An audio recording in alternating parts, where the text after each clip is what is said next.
Greetings, everyone. This is the Mount Rushmore podcast. My name is Jeff, and I'm joined, as per always, by Rail Riding Richard.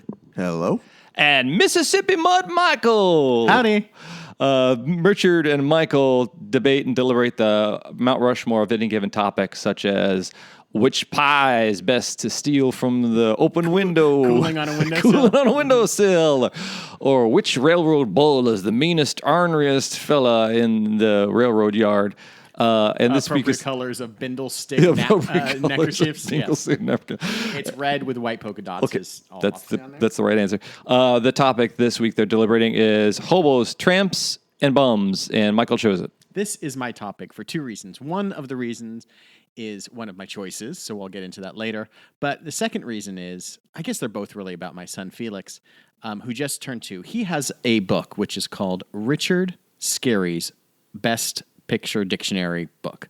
And in that book, they have all these different characters. You know, you might know Richard Scarry from, he has like a little worm character that drives around in an apple.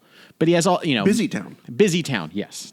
And anyway, he has this picture book, and in it are the 3 beggars. Wolfson, who's a wolf. Babooby, who's a baboon. And Ha Ha Ha, who's a hyena. And here, I'll show you guys a picture, just so you see what we're working with. There we go. Uh-huh. Michael's showing us a photo or illustration. Those are Wolfson, cute. Babooby, and Ha Ha Ha. Those are awesome. And to say Babooby is just the best thing in the world. So these 3 beggars... All right, Nick Scholar. These 3 beggars go around to Mrs. Bear's house and are always getting a free meal, sometimes getting into trouble, sometimes you're just hanging around and loafing and just doing nothing. But they're always with Mrs. Bear, and Mr. Bear is not around. So I'm not implying that Richard Scarry kind of wrote a kind of cuckolded husband sort of situation with these 3 homeless guys that are coming in and railroading Mrs. Bear, but I'm not saying it's not there. And then the second reason we'll talk about. Okay. I think, hobos and tramps and bums are this idealized version of a sad lifestyle. And I think this, as we'll get into it, developed out of like the turn of the century and became a caricature of a person that has kind of infiltrated some aspect of pop culture. Awesome. The ethnographic observations will be forthcoming. Richard, you start since Michael chose. All right, so my first choice is Charlie Chaplin's Little Tramp. Also on my list. Wow, what a cool choice. Well, I figured this would be a pretty popular one. This is Charlie Chaplin's character. I know he did other characters throughout his film time, but this is the one when you think about Charlie Chaplin. Little Hitler mustache, bowler hat, big baggy pants, whole thing. Originally started out just as a one-off for that was created for a short film called Mabel's Strange Predicament, where literally they told him, go find something silly to wear. Yeah. And he just threw on this kind of costume of 2 big pants and 2 tight top and this bowler hat and this wacky cane. You're describing Diane Keaton in Annie Hall. Wait, that wasn't Charlie Chaplin who played him? Shoot. And apparently everyone loved it, and it stuck, and they wound up making another movie, Kid Auto Races at Venice, that sort of was the first one to really focus on the tramp character. Yeah. And they were popular, and it kind of just went from there. And the whole character is this sort of ne'er-do-well who, I think through his clothing and through his actions, is attempting to raise himself up in the social strata and just keeps getting kicked back down. Yeah. He's always somehow getting involved with a wealthy dowager or some highfalutin lady, but he's also the most human of all the people he interacts with. Mm-hmm. He's always pushed down, knocked around for who he is, a homeless guy. Yeah. But always kind of moving around from job to job, from situation to situation, just trying to survive in this pre-depression, post-depression world. Yeah. And there's usually a ingenue whose attentions he's striving for, and usually doesn't wind up getting it. Mm-hmm. But usually along the way does something to help her or benefit someone she likes. But for whatever reason, circumstances kind of make it so he has to move on from there. One of the most iconic characters in all of movies without a doubt.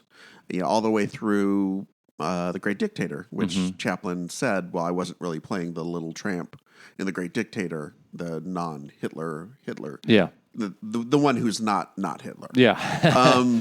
But the characters have a lot of similarities, even if he's talking, and obviously the Little Tramp was a silent film sort of construction.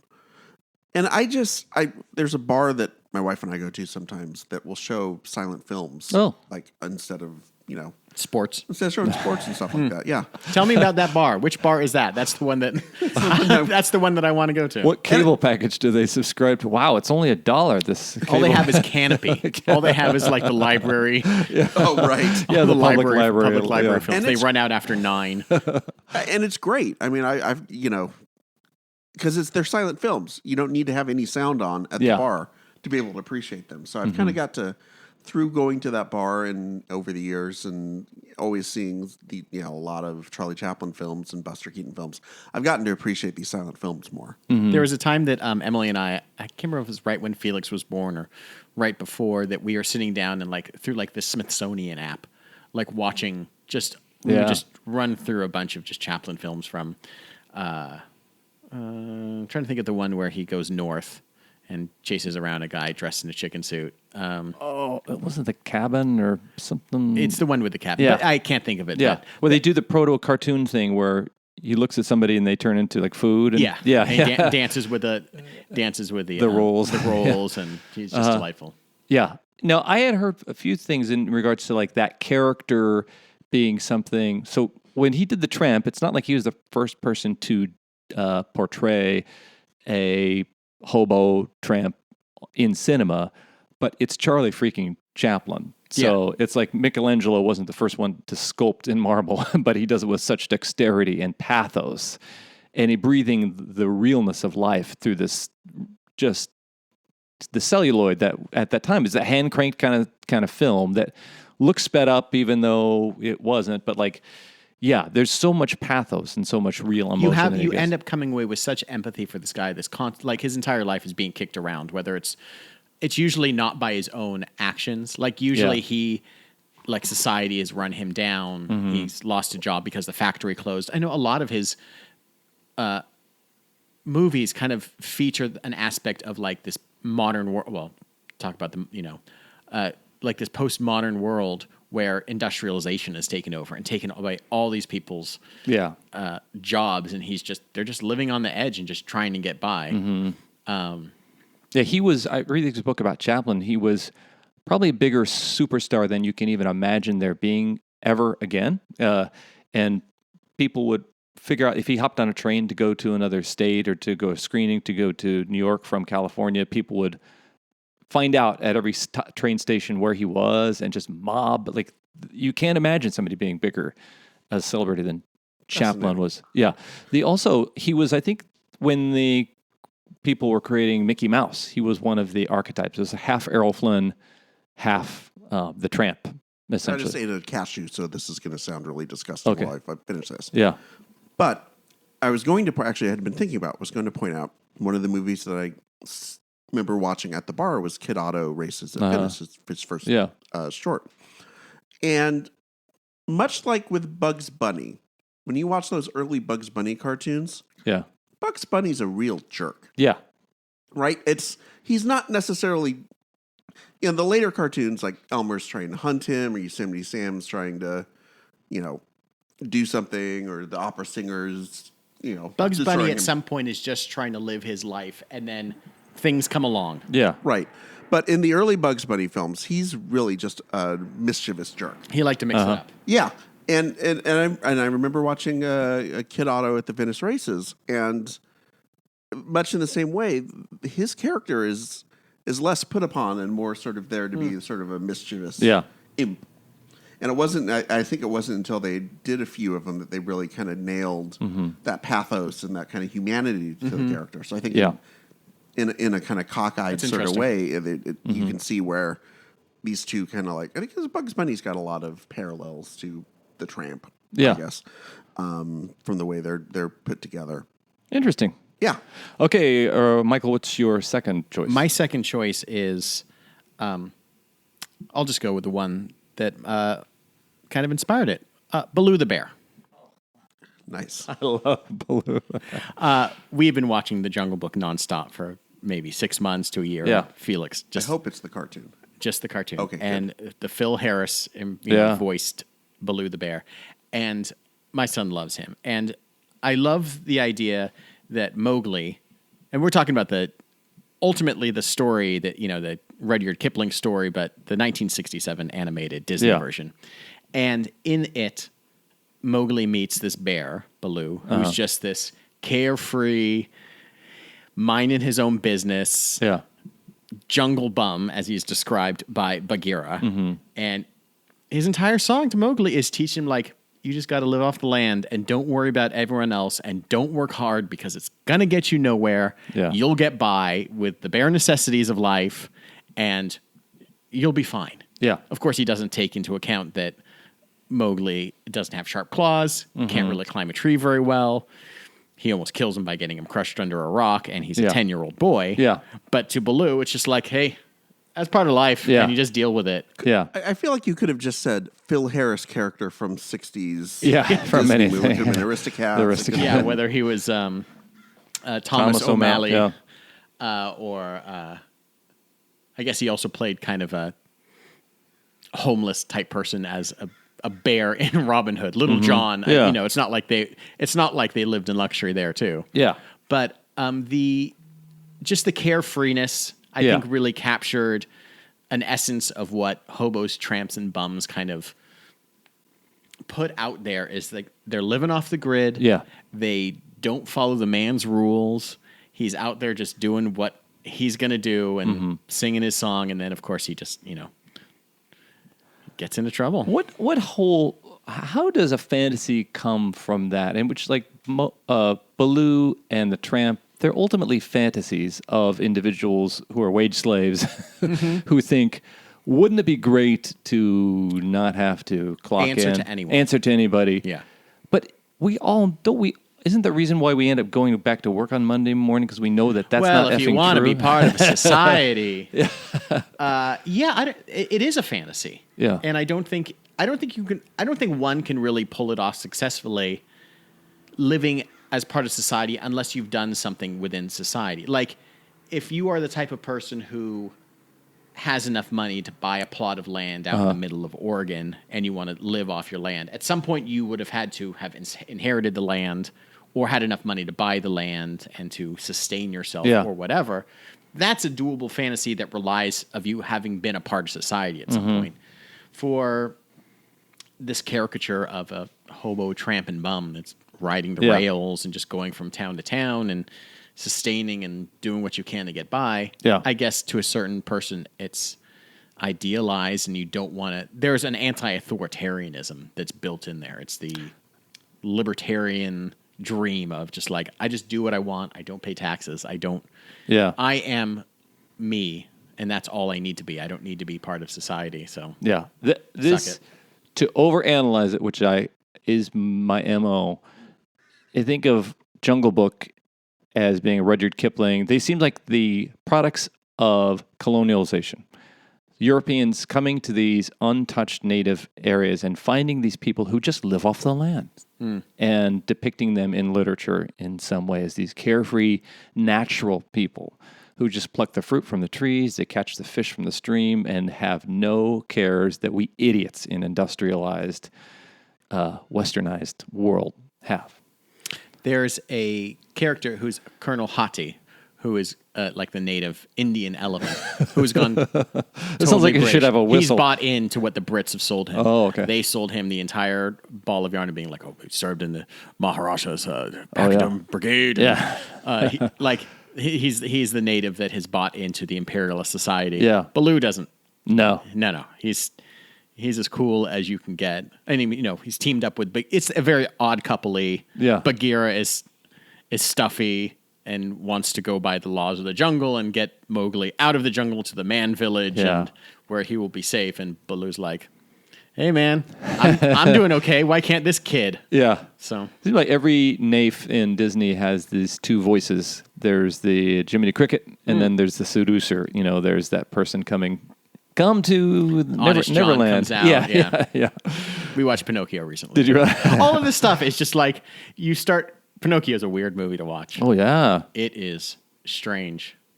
Felix has this one little Dimetrodon toy, or this little dinosaur toy that has a green underbelly. Dimetrodon's not a dinosaur. Yeah, I know. He's a synapsid. We've been going through this whole thing.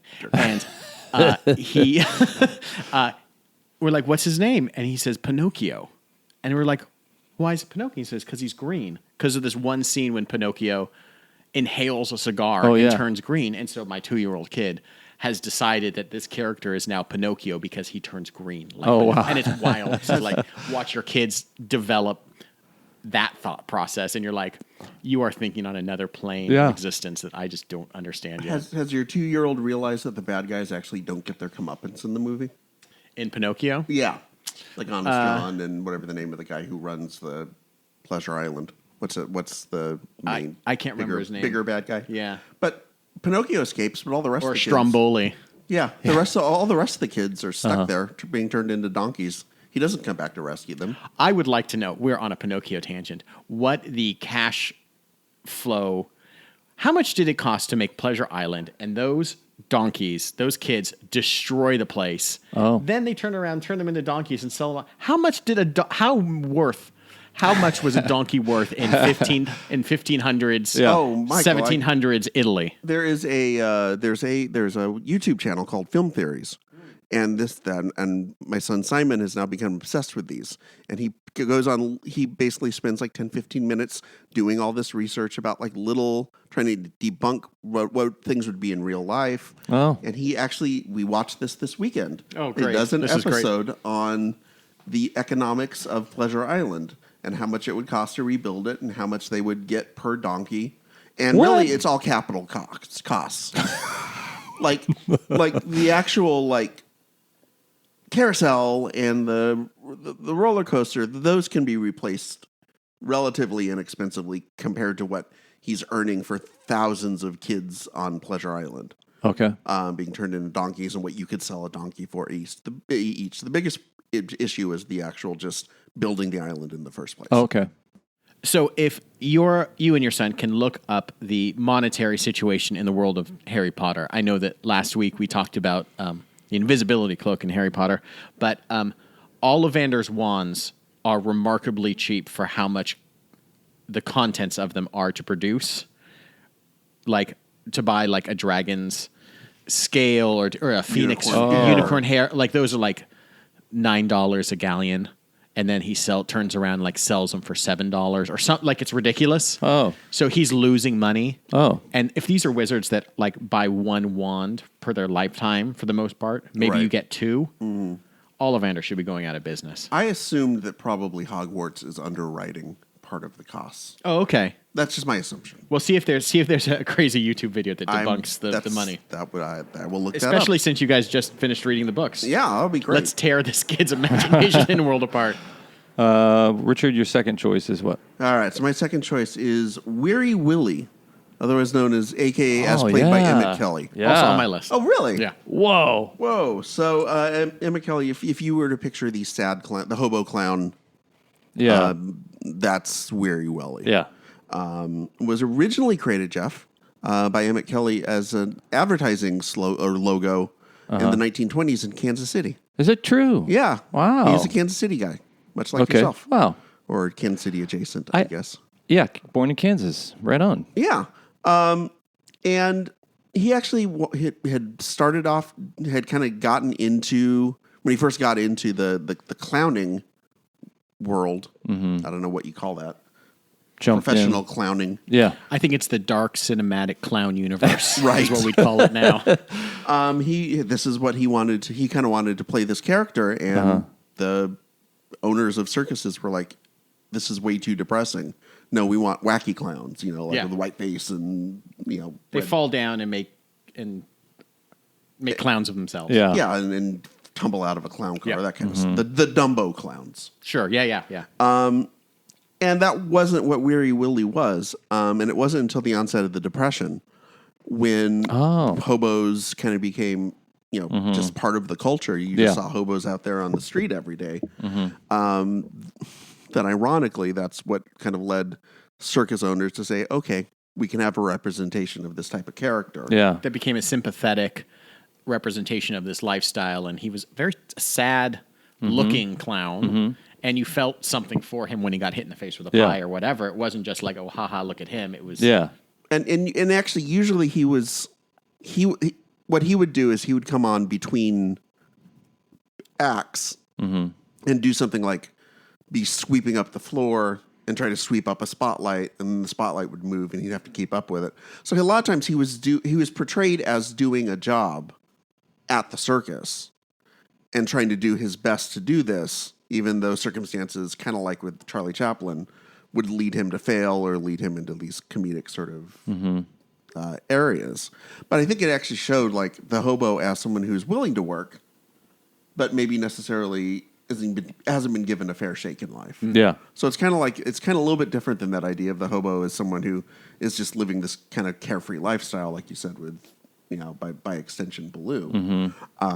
I think this was more the idea of someone who kind of has gotten a hard break in life, gotten a rough deal, but somehow still has this optimism in him. Yeah. Keep going no matter what. Yeah. He was really also, he became a mascot for the Brooklyn Dodgers. Oh, is that right? Yep. In the 1950s, because they were known as Dem Bums. Yeah. So he was, and they were always this also sad sack team that was always second fiddle, third rate sometimes To the Yankees. To the and Yankees. Giants, yeah. So this was this team that had adopted this little brother mentality of those that were always put upon by the team that had all the money, that had all the stars, and he was this guy that was this perfect representation of, we might be the lower class, but we're still fighting. Yeah. Yeah. And he actually left for the Dodgers, if I'm not mistaken, because he had left Ringling Brothers over a union dispute or some sort of contract dispute. So he decided to retire the character from the circus, went on and did it professionally for the Giants. He was kind of the proto San Diego chicken, if you will. Yeah. And also the other thing is his son, Emmett Kelly Jr., wound up becoming a successful professional clown as well, and created a character that was eerily similar to Weary Willie, and in fact, they wound up becoming estranged over that, which, sad clown face for that, I guess. Yeah, if you go another generation, like in Emmett Kelly Jr.'s life, he talks about working at various jobs, but then kind of being absorbed back into clowning as part of his legacy, but almost like his curse. He and his wife plead with him to not go on the road as a clown. And she said that his character, Willie, or his father's character had taken over her husband. And his son, Paul Anthony Kelly, lost a leg in a train accident. Emmett Kelly Jr. came home for a while, but then left after a bit saying, Willie's got itchy feet. Like Willie is his own character. Is separate persona. Yes, it's Venom, the Venom.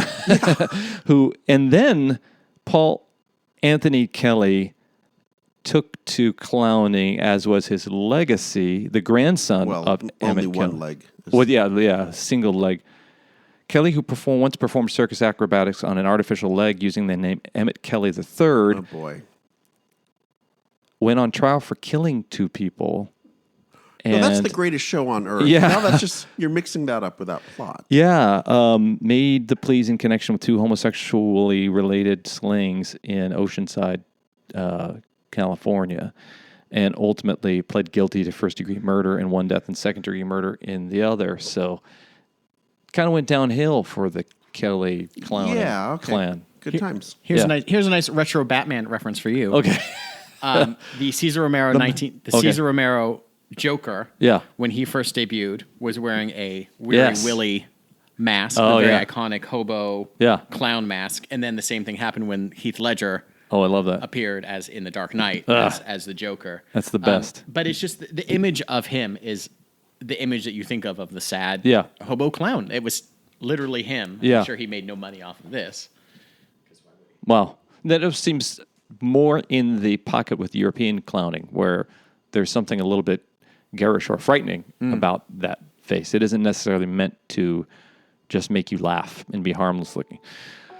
Okay, guys, we are at halftime and want to implore the listening audience to subscribe to our podcast. If you were just listening to this one episode just to give it a test, please hit the subscribe button and do us also a favor of listening to some past episodes. Rate the podcast you're listening to right now, and then go back and rate some previous ones. Also, share it if you wouldn't mind. Hit that share button that sits in your podcast reader, whether you're listening through Apple's music or podcast app, whatever it's going to be called. You could be listening through Stitcher or iHeartRadio or Spotify. We'd love for you to share it with your friends. We'd love for you to join us in social media, in Facebook, Instagram, Twitter, and let us know what you think about the podcast. Let us know what your suggestions are for future topics. That would be super cool. You'd be doing us a solid. At this time, I think we can go back to our choice of Richard's third choice. Richard, what do you got? All right, so my third choice is John Hodgman's Hobo Matters. Fun. John Hodgman, the comedic raconteur, Yeah, I suppose. yeah. Podcaster, author, actor. The PC and the Mac versus PC. PC and the Mac versus PC, exactly. And in his book, Areas of My Expertise, devotes an entire section to all matters hobo-related. Yeah. And in addition to the book, also had a 7-minute short that was very much based on the American experience, these kind of Ken Burns sort of documentaries about the hobo years, where it's all just like the same. It's basically like the same photo being slow panned in over and over again as he's narrating it. Yeah. And it's just a ridiculous story. It's about how hobos were able to infiltrate the White House, and FDR was only able to stop them through the deployment of his latest secret weapon, which was polio. And the fact that I think it was Walker Evans was a undercover hobo fighter. Wow. And that being a nature photographer was just a ruse. Yeah. That he went around the country fighting hobos who were trying to take over the United States government. Wow.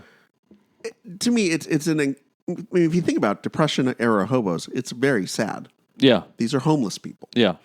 And John Hodgman is able to find a way to make something humorous out of this, which I guess is what we're trying to do, except he's actually being successful at it. Yeah, while we're for sure. flailing around in our usual miserable way.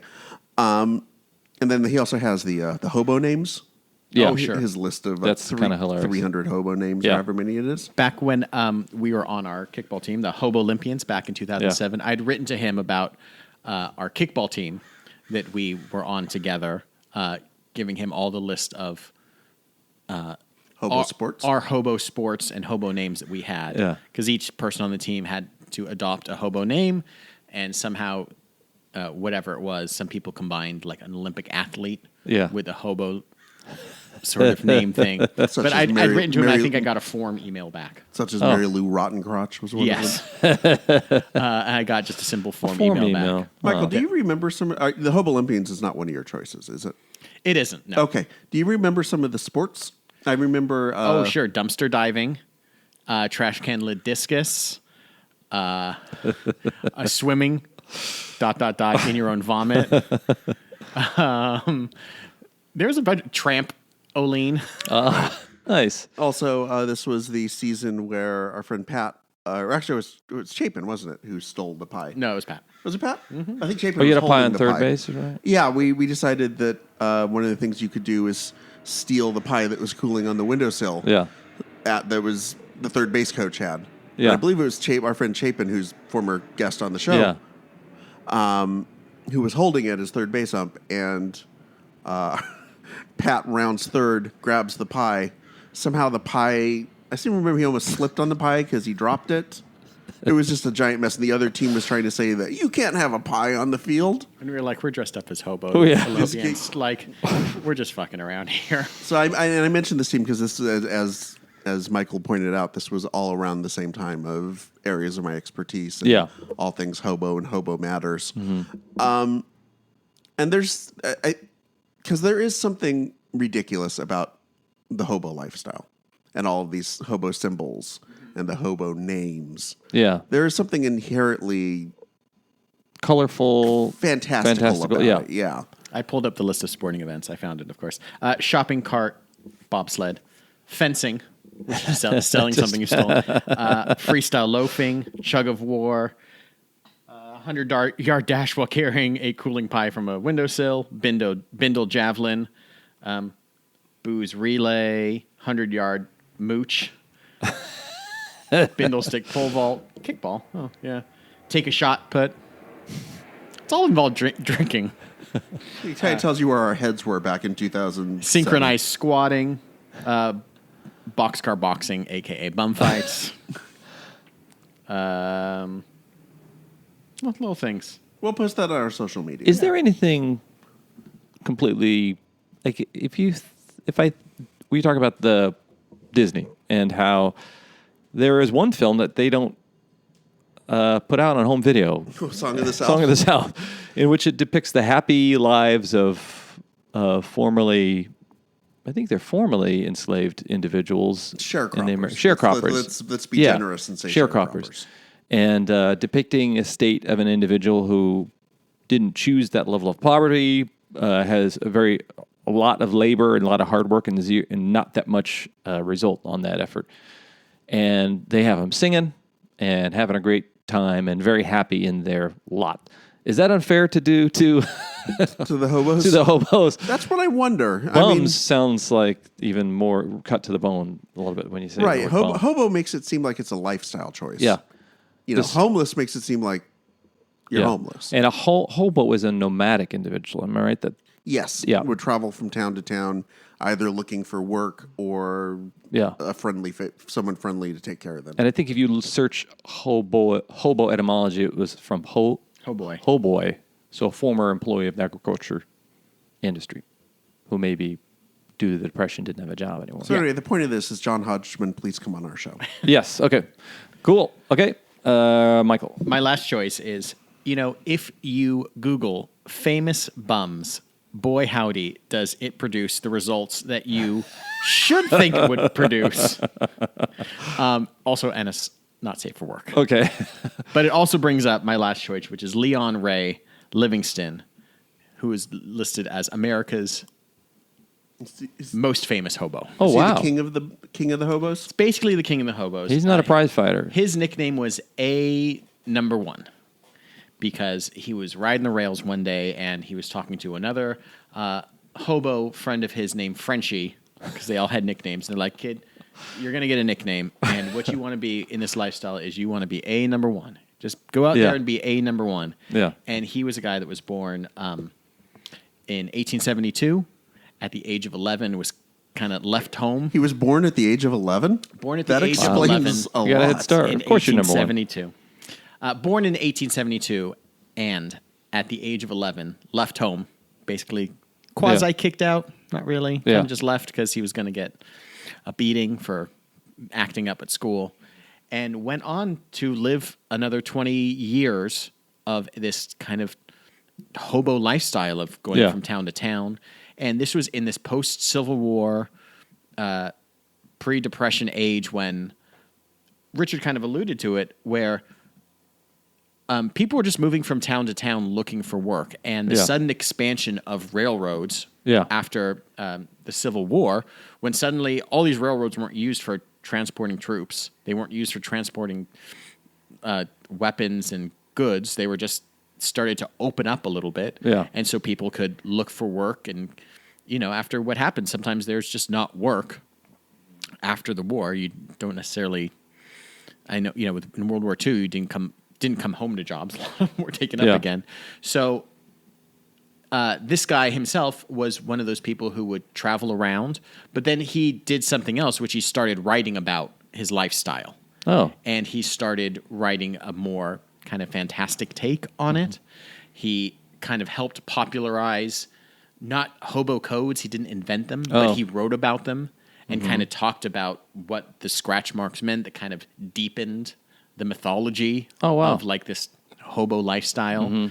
He had his hobo name, as Richard kind of mentioned too, and he kind of just went on with his life and was popular because of his writings for it. And Lived What this does way he- for 30 years. Died at like 71 in Pennsylvania. He got married, got off the road, Wow. and just lived.